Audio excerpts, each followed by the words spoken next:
اور اس کی بات پامال میرا اللہ اور اس کے دین کی دھجیاں بکھیری جا رہی ہوں۔ حضرت ابو بکر نے کیا فرمایا تھا؟ ایبدل الدین وانا حی، میرے ہوتے ہوئے ابھی میں زندہ ہوں اور دین میں کوئی تغیر و تبدل آ جائے گا۔ اگر یہ نہیں ہے تو بے غیرتی، حمیت نام تھا جس کا گئی تیمور کے گھر سے، اور اس بے غیرتی اور بے حمیتی کا عالم جو ہے، جو ہمارے دین میں مقام ہے، اس کو سن لیجئے۔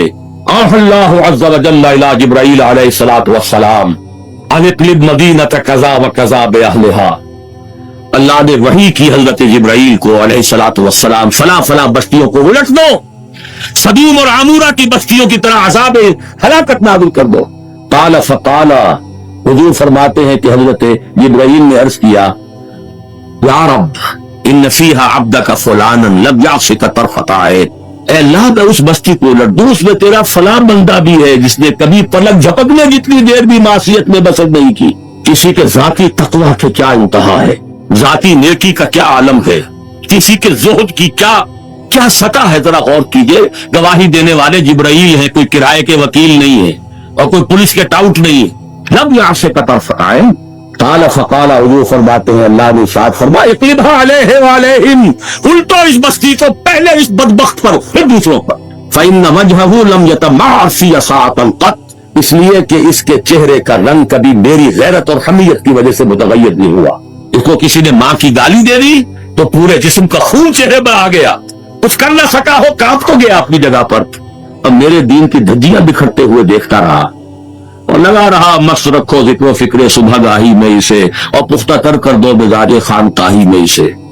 انہی مسائل میں الجھاؤ۔ سورہ فاتحہ سے پہلے بسم اللہ بھی پڑھنی چاہیے، جہری طور پر کہ نہیں پڑھنی چاہیے۔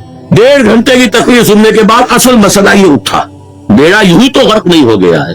جس نے کہا تھا کیا اسے معلوم نہیں اختلافی مسئلہ؟ الجھائے رکھو، ہے یہی بہتر الہیات میں الجھا رہے، یہ کتاب اللہ کی تعمیلات میں الجھا رہے۔ چوتھی چیز، اگر یہ ایمان باللہ حقیقی پیدا ہو جائے گا تو توکل صرف اللہ پر، اسباب پر نہیں، وسائل پر نہیں۔ تفویض الامر الی اللہ وافوض امری الی اللہ ان اللہ بصیر بالعباد، اور راضی برضائے رب، اے اللہ میں نے اپنی جان کھپا دی، ابھی تیری مشیت میں نہیں ہے کوئی نتیجہ نکلنا، میں راضی ہوں، جان دی ہوئی اسی کی تھی، حق تو یہ ہے کہ حق بتانا، کہ یہ اپنی مشیت ہے۔ اس کی بے نیازی کا عالم یہ ہے کہ جلیل القدر نبی، اللہ اکبر، حضرت یحییٰ علیہ الصلوۃ والسلام، وآتیناہ الحکم صبیّا وحنانا من لدنا وکان تقیّا، اور ایک رقاصہ کی فرمائش پر گردن اڑا کر کشت میں رکھ کر سر پیش کر دیا، نہ آسمان پھٹا نہ زمین شق ہوئی۔ اس کی بے نیازی ہے۔ اب کون؟ اپنا فرض ادا کرنا ہے، بس توکل اس پر، تفویض الامر اس کو، اور اس کی رضا پر۔